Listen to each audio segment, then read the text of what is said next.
Yo, what's going on? It's Dad. It's Trinidad James. Yes, the one and only Mr. Best Dress. And you are watching me, the lovely ensemble that I bring to hip hop since 1987. Hey, I'm Karima with Hip Hop since 1987. I'm sitting here with Trinidad James. How are you? I am blessed. I am busy. Blessed and busy.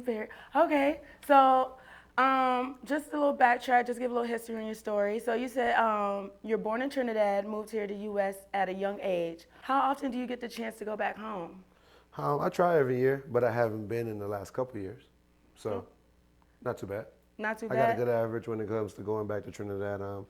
Um, the goal is to be able to build a correct bridge, not a literal one, but like a lucrative one from the standpoint of soca music is my country's music when it comes to Trinidad, and it still hasn't got its chance to go mainstream. So like blending artists like Marsha Montano and like Future, like bringing that bridge from Trinidad to Atlanta is something that is still on my to-do list. So his work to do, but for sure, definitely. So what do you feel like is the music difference, like the culture difference between Trinidad and America? Like, what do you feel like is the reason we haven't been like, oh, there's a artist from Trinidad that's popping here in America. Opportunity. Our country is, only so many millions of people. Like less than the whole entire country is less than 5 million people. So when the population is small, the opportunity is sometimes even smaller. Thank God for the internet. But whenever you're in a certain country, like it almost kind of like the algorithm won't even let you get to America. So people could even see you unless it's somebody that really likes Caribbean stuff and it's like in New York where it's a big Caribbean community, in parts of Atlanta on the east side where it's big Caribbean communities and things of such. And then you'll have people like everybody got WhatsApp and things like that and they're paying attention. So they open up the algorithm so that like the kids, it's like some amazing kids in the whole entire Caribbean, but definitely Trinidad. And some of them will come over here to America and they do their thing in Miami, they do their thing in New York, pop off in LA. But it's a lot to build. You know, a lot of people know Jamaica more for like the artists that they put out because they've done so much amazing things for hip hop. Blah, blah, blah. Like Jamaica is just special. That's their superpower. You know, if you really, like every Caribbean island has its own superpower.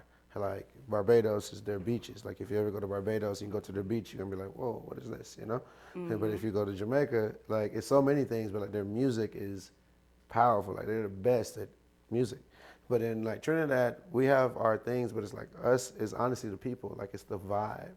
Like our vibe is very, very like also our ability to party. You know, because we have the best carnival in the Caribbean. So it's one of those things where it's like, in order to have the best carnival in the Caribbean, you have to be able to party. So that's why I kind of like associate the two together of like, who's the best partiers in the Caribbean? The people with the best carnival, Trinidad. When's the last time you've been to Carnival? Oh, 2 years ago.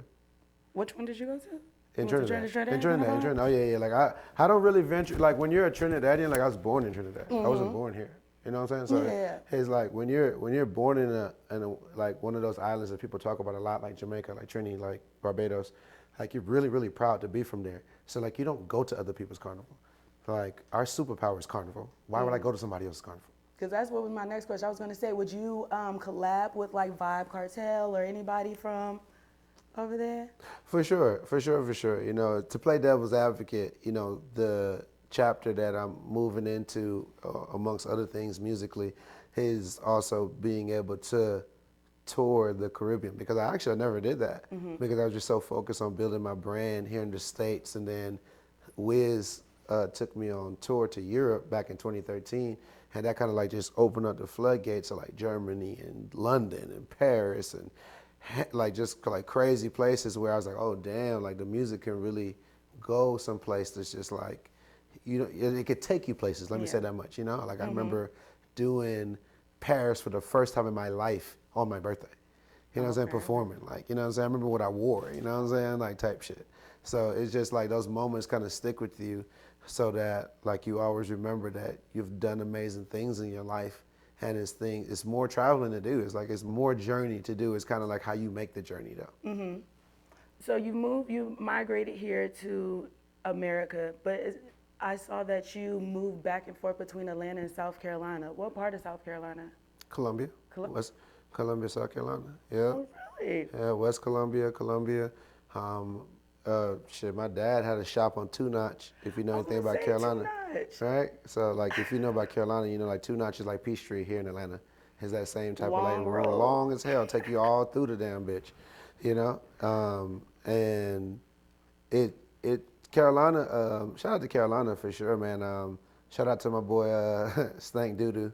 Y'all got to figure out who that is. That's a dope ass artist, my boy Jig. We went to school together, but he's from Carolina.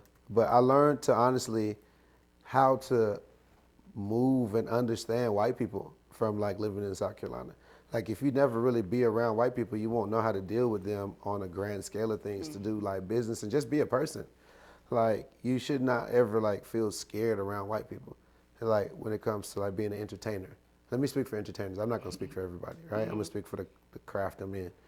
Like you have to be able to be the best representation of yourself in front of anybody. Like even if you're doing business with them, even if you're getting money from them. Like so I always salute South Carolina for that because I went from like an all black high school here in Atlanta, South Atlanta High School, to like an all white high school in South Carolina, like white known high school. Like two different worlds. Which But one was it in South Carolina? say it again. What high school was it again in South Carolina? White Knoll. White Knolls. Okay. We played schools like Lexington and stuff That's like. Yeah, like those are like big 4A schools and stuff like that. Cause like sports is my shit 1st. That's like my first dream in this country actually to be like a basketball guy. I played three main sports. You know, I was pretty good at track, the best, should I say? But I played quarterback, and then I left that alone for basketball because it's basketball. You know, but that wasn't the thing that worked out. Like, you know, that's kind of like what America is about. Like it gives you opportunities to do all the shit that you think you can do. You know, but if you don't do the right things, you know, consistently, that shit won't work. No, for sure. So when you so do you feel like do you have any South Carolina or anything in your music? Like do you think it reflects at all? Yeah. Oh yeah. I did a song, I don't know, eons ago, right? I could talk like that now because I got a little stain in the game, right? Called Country Town. And it was with my boys too, right? And that was about like, I was doing the chillin' circus for the first time. So that's like the Carolinas, Alabamas, Mississippis, and you know, Jacksonville, North Carolina. Like, you ain't never been to Jacksonville, North Carolina. That shit was lit. You know what I'm saying? But that's the cool thing about country towns. Like if you take that drive, you'll get some money up out of them because they got money and whatever, and they always looking for something like a star to come through and shine. You know what I'm saying? So I love the country towns, and Carolina is one of the ones I think I even put in the hook because it's Carolina. Like, for I sure. want to bring up Orangeburg because I went to Claflin. Have you ever been to Orangeburg? What's it called? Orangeburg, Geechee folks out there, you know? Right. Now, it's really dope because when I think of Geechee, like I don't know don't have that much history on it like I usually do on things.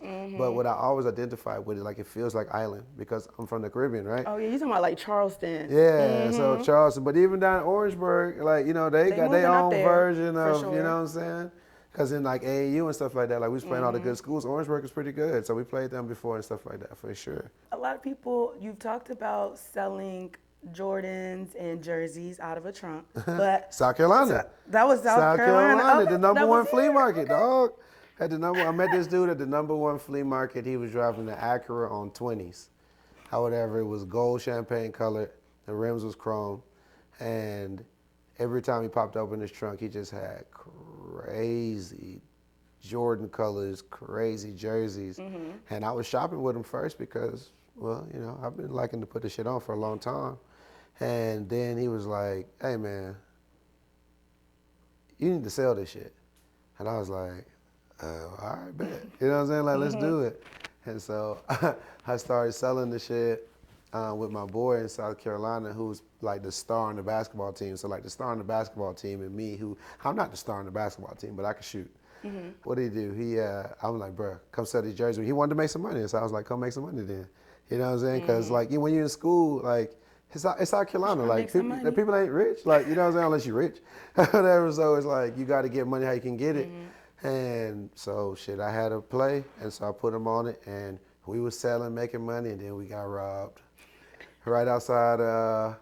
If you keep going up 2 notches, they'll take you to Columbia Mall or something like that. You were on that side of town? So I was on that side of town in the mall selling jerseys, or like walking around like niggas when you walk around the underground or walk around Atlanta sometimes, niggas be like, I got beans, I got this, I got that. So we was walking around, I'm like, I got jerseys, I got Jordans. Nigga was like, oh, for real?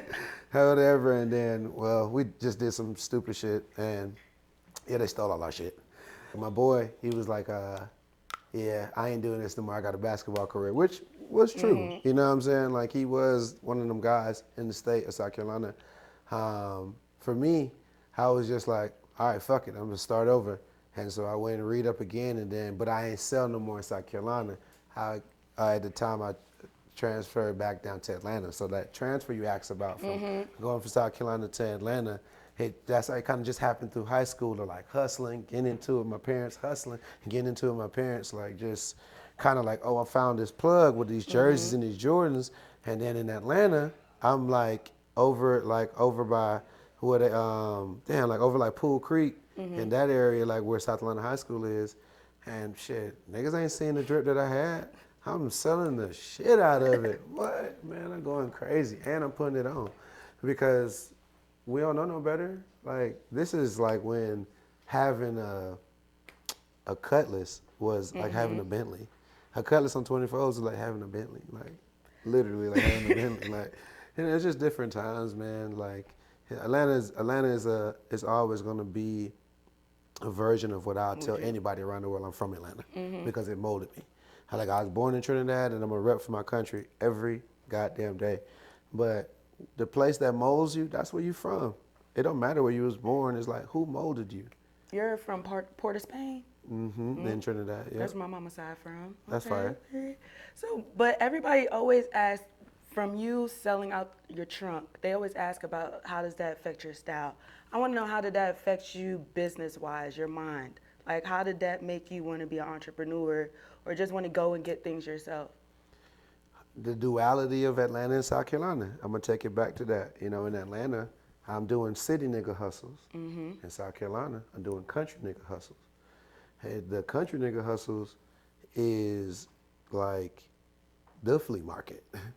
You know what I'm saying? Where it's like, bro, you like, anybody can sell weed. Like, that's me telling you that 50 million years ago. You know what I'm saying? You could do that, per se, but like, unless you really gonna really level up and be able to stand on what you're doing, like, bro, find your legal hustle. So that's why I call it a country nigga hustle, where it's like, shit, you can make money. I've seen people make thousands of dollars out of selling plugs. And so, you know what I'm saying? Like, the number one flea market, kind of like, forget about it, like CDs, right? Like, my first CD that I bought my own money was at the number one flea market in South Carolina. It's Jay-Z, The Blueprint. I was about to say, what's the, okay. You see what I'm saying? So, and like, I love that CD and I love Jay-Z. So South Carolina kind of like helped me to like even love Jay-Z more because I had his whole album and I could listen to what he was talking about. So that kind of had my mind on just like, oh damn, like I need to be hustling. And then South Carolina's like, well, what hustle can I do? What weed you really gonna sell in South Carolina unless you finna be the man with all the pounds? You're not doing nothing, bro. So selling nicks and dimes and, you know, doing a breakdown trap in South Carolina is too much work for me. Too much work for me. So I'd rather find a country nigga hustle that's still fly, allow me to still be me, you know what I'm saying, and make money type of situation. Then when I want to do city nigga hustles, I'm gonna come to Atlanta because I had spent way more time in Atlanta and had way more friends in Atlanta than I did in South Carolina. That was kind of like my dad taking a side mission type shit. How'd you get into Jay-Z? Because, well, how do I get into Jay-Z? That's a great question. I get into Trinidad, I don't know. I mean, I Carolina? buy that CD Blueprint. I think that's what like locks me in. But like everybody knew about Jay-Z. Okay. You know what I'm saying, Jay? Like I've always loved music, and if you love music for the last 20 years, like Jay-Z has always had great branding. So who was your top 5 growing up to listen to all the time? I don't know. It's definitely Jay-Z. Okay, It's definitely Gucci Mane. It's definitely Andre 3000. Gotcha. It's definitely those three. Okay. So we'll just stop right That there. three. Everybody else, we'll figure it out. We'll be all right. Okay, I got you. So now you have your store out here in the underground. Yeah. You have a lot of events out there. Is it on Saturdays or Sundays? Which day is it? So we do something, it feels like every weekend, because I'm allowing some of the young people in Atlanta to use the store as a platform and learn to bring people to congregate. Like when I went on a nature walk today out in Sweetwater Canyon, and when I was having a conversation with my friend, I was saying that like a lot of people that I meet today, myself included, and I'm getting myself out of this day by day. Everybody's like, I could do it myself. Everybody in this room can do it themselves, literally, right? That's just what everybody do. Like everybody's doing everything themselves, and that's cool for a period of time in your life. The goal should be to become a better delegator than a doer. Because when you become a better delegator, then you be able to do bigger shit or whatever. Or you'll keep yourself kind of stuck in a place where it's like you fly, but you ain't flying. You know what I'm saying? And so that's kind of like where my head is always at, especially now and with the store, because we're talking about the store. So I don't want to be dependent. Like when I'm there, people love it because it's like, damn, the nigga in the store that he used to work at 14, 15 years ago? That's crazy. Like that's people love those type of tourist type of experience. People love an experience. That's the world that we're in. If you look at it, people have like now immersive art galleries where it's not a painting on the wall no more. It's a projection of a painting on the wall. And people eating that shit up. You know what I'm saying? It's just a different time. So for me as a person that love to see the world elevate and change, it's like shit, with my store, I treat that kind of like, I don't know if you ever played video games growing up or ever paid attention, but like I'm fighting video games, when it's a main character, so to select the characters, there's always a box and it's just like random. And it could be whatever, and it's the same thing for picking where you want to go and fight somebody who you're fighting. It's like I kind of like to treat the store like that, whereas like this shit can be anything. It could be a studio, it could be a podcast, it could be a party event because we've done all these things, and it's not like that's how my brain works. Like my brain is always on random when it comes to like creation. I love to meet people that align with that or want to align with that, and I love to empower those type of people because those people change the world to me. You know what I'm saying? Like I know my background, I know every step that I took to get to 13 years ago when I dropped All Go Everything. And I know exactly what it's done to the earth. You know what I'm saying? I have to live it because I'm alive to enjoy it and experience it, you know what I'm saying, from a very spiritual place now, you know, so it's amazing. Like to be able to now take that experience and teach it to other people with like some of the things that I do now with my creative agency outside of the store, it's called 567, has been great.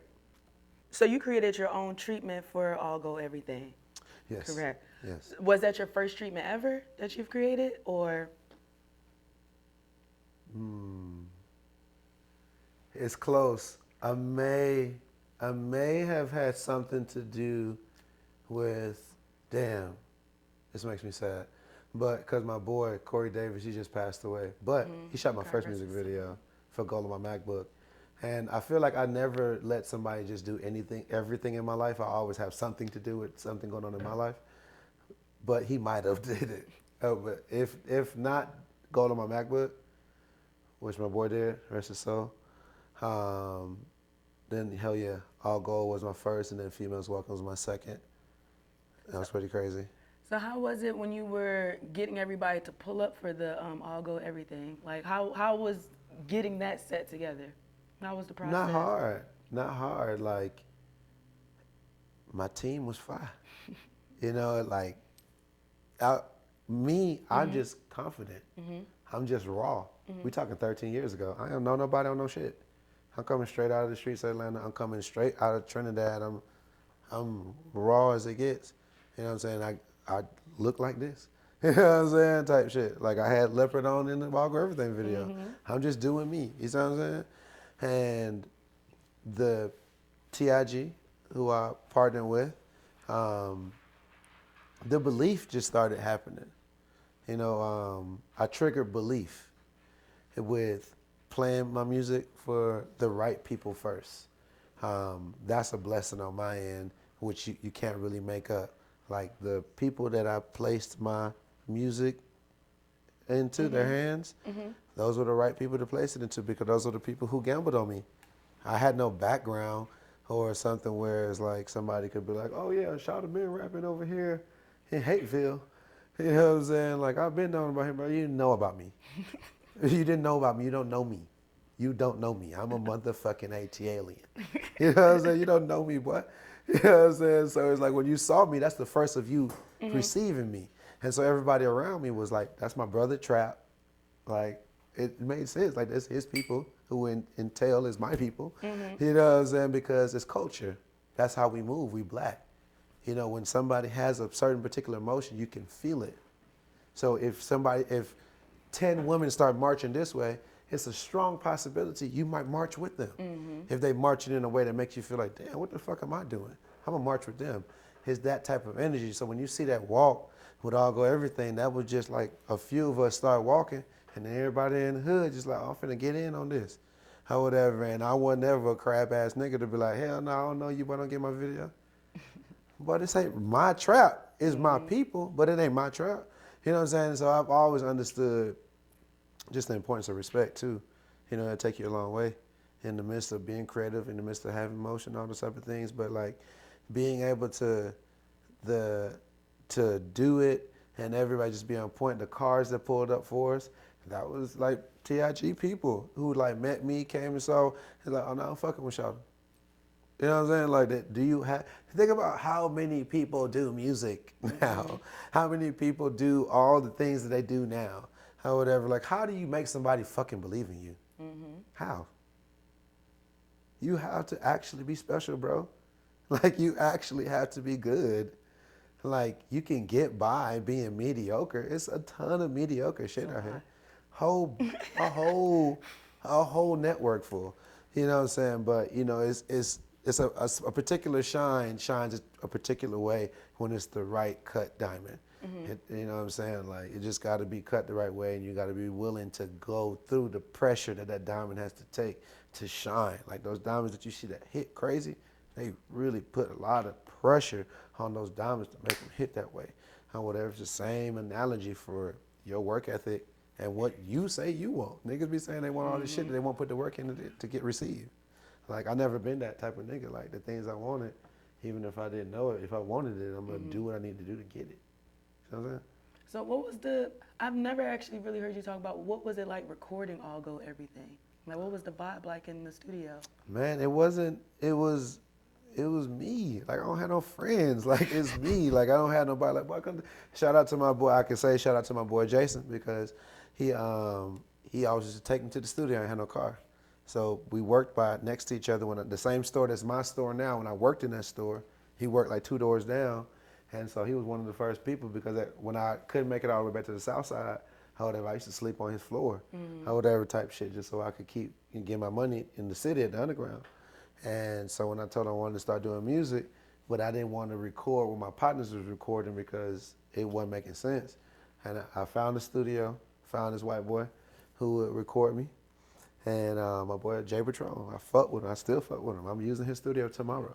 You know what I'm saying? Like, if I fuck with you, I fuck with you because I know why I fuck with you. I don't fuck with people I don't know why I fuck with you. I know why I fuck with everybody I fuck with. You know what I'm saying? And so, boom, I found him. He had a price that I could afford. Jason, we were hooping together. If I hoop with you, you fuck with me because I'm good. Like, you gonna fuck with me. So I built a relationship with a lot of people off of hooping. Or whatever, because I could hoop. Especially back then. Like, that was my life. You know what I'm saying? So it's like, if you meet me, like, we're probably gonna be cool if you hoop too, because you're gonna know, like, damn, bro, hoop. And so he was like, when I told him I was rapping, he's like, shit, bro, I'll take you. Or whatever, boom, boom. And so he was taking me to the studio, and it was like another day. He just took me to the studio. I started writing the song at work, sitting down, working, writing, round it up. My boy came in. This particular person inspired the song. whatever, boom, boom. Wrote half of the song there, then got to the studio, finished the other half at the studio, writing it out, and then went in the dude whose studio was at his closet, because it was a house studio, but it was still a house, and the booth was in the closet. Went, recorded it, came out, we listened to it, bobbed our heads. I think that he finally brought to my attention, like, "Oh, you gonna put a second verse on it?" I was like, "I don't got nothing else to say." Like, I said everything I wanted to say. You know what I'm saying? And like, that's kind of like, I allowed that to be the blueprint of how I write music. Is like, if I say everything I want to say, then I'm done. Like, you don't control. I understand your traditions, but if I'm done, then I'm done.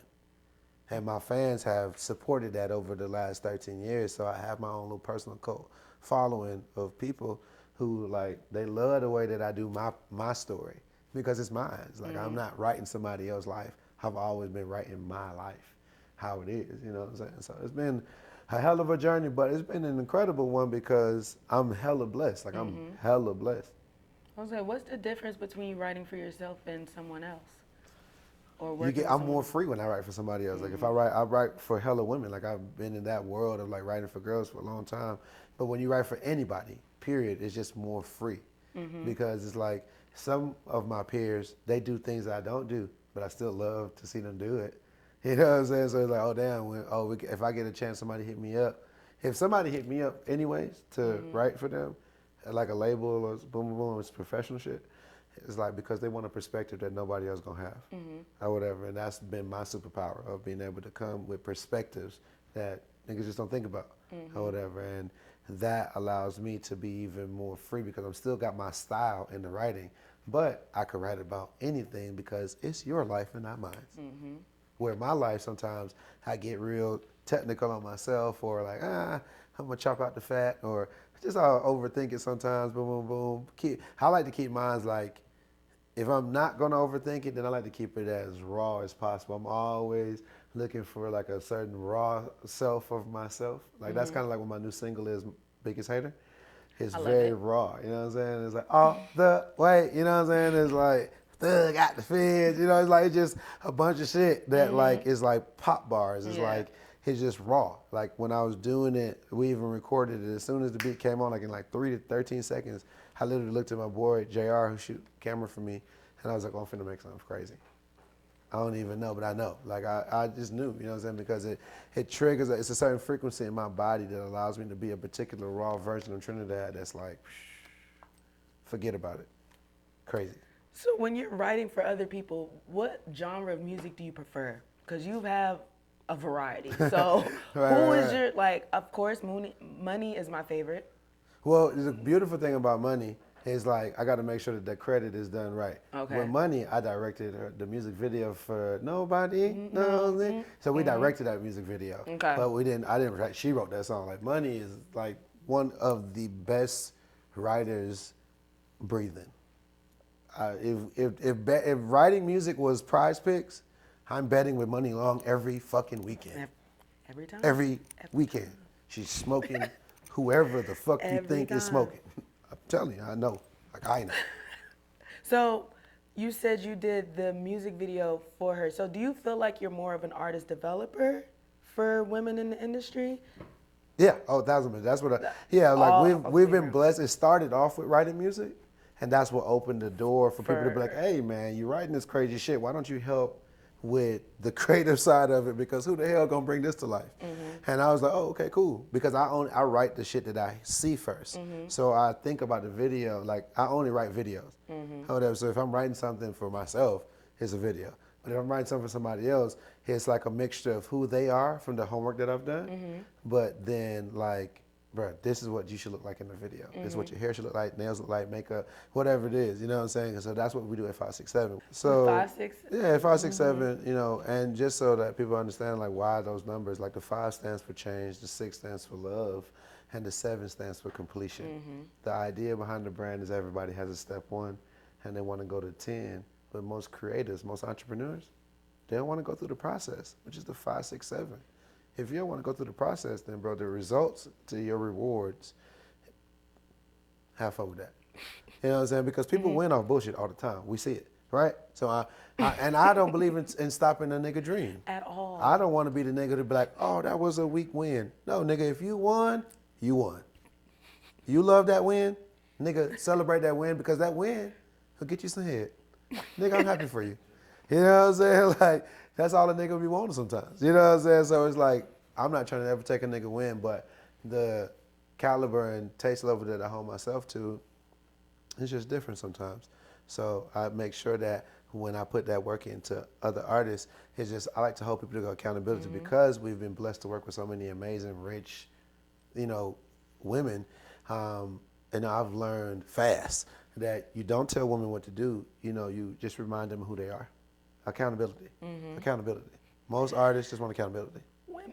Women, we take it hard. We trying to take accountability. So for how does it make you feel to see your vision come to life? Like just to see it on the big screen in general. Anybody that you're working with.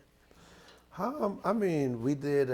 Shout out to Flo Millie. She just had her baby. Congrats, you know, congrats. but we did Bad Girls Club with her and the song, and that is at the end of the. We did the last song on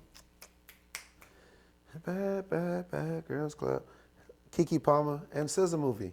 Okay. So when you watch that movie, the last song, we did that song. It's just fire as fuck.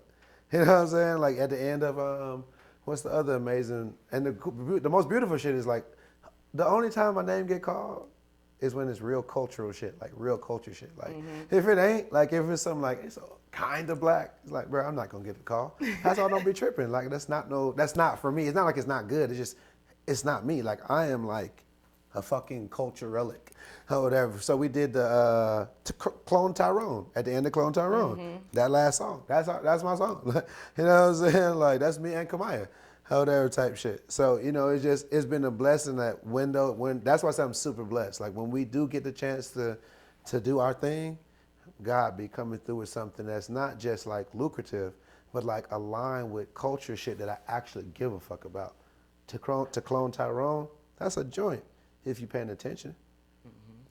The Keke Palmer and SZA joint, that shit is good fucking fun. That's a good movie. I'm super proud to be aligned with shit that our people are doing that feels great and will last the test of time.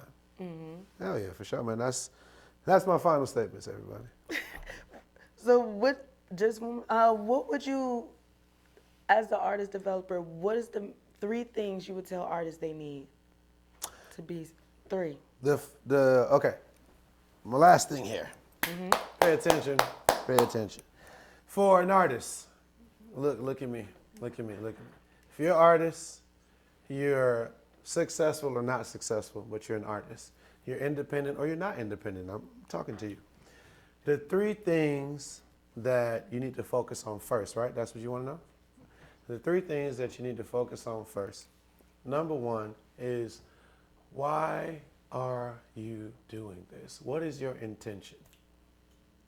Your intention will always help your discernment, which is number 2. Your discernment is very important because it helps you to not make the same bad decisions over and over and over. And number 3, which is the last, but the most important in the midst of all the business and all the bullshit that you're gonna go through as an artist, is have fun. Because if you're not having fun, then the music business is not for you. And you're gonna hurt yourself or hurt somebody else. You gotta have fun. And last thing, how are you feeling about Birthday Bash? How are you excited? Are you excited about being on the stage in Atlanta again? Birthday Bash. I mean, you know, I was just at rehearsal today with, you know, what we got coming for it. And for me, it's a blessing, man. Like I said, I'm from here. So like anytime you get to grace that stage, it's always gonna matter. It's always gonna matter. It don't matter what level of artist you are at. If you're from Atlanta, Birthday Bash is like, bruh, until somebody beat it, ain't nobody beat it. That type shit. You know, it's like, it's one of those ones where, you know, it allows you to be very, very proud, you know, of it. And it's like, it's kind of like second time doing it, because I did it a couple of years ago on like, just to like some kind of like, hey, what's going on vibe. But this time is like, Oh yeah, let's get it. You know what I'm saying? Like just having fun. Like for me, I'm having fun. Like I said, that's the number 3 thing I said. Like if I'm not having fun, all the serious shit that I got to go through Not worth it. will win. It will conquer me because this shit's serious as fuck. Now, did you want to give any shout outs, anything? Anything Shout out you're to proud of? myself. Like what the fuck? Like I just dropped 1,000 gems in this motherfucker. Sure did. You know what I'm saying? This Appreciate shit you. is teed the fuck up. You know what I'm saying? But no, you know, shout out to all the independent artists, honestly, that, you know, your turn is coming and you don't know it yet. Because like this is the moment for you to like you got to get yourself in a rhythm of you not paying attention to success or failure. You just being yourself, and people are appreciating it or having an opinion. Nobody really hates you. They don't fucking know you. However, get over yourself, be great, and shout out to all the people that won't quit. Thank you. Appreciate you talking to us.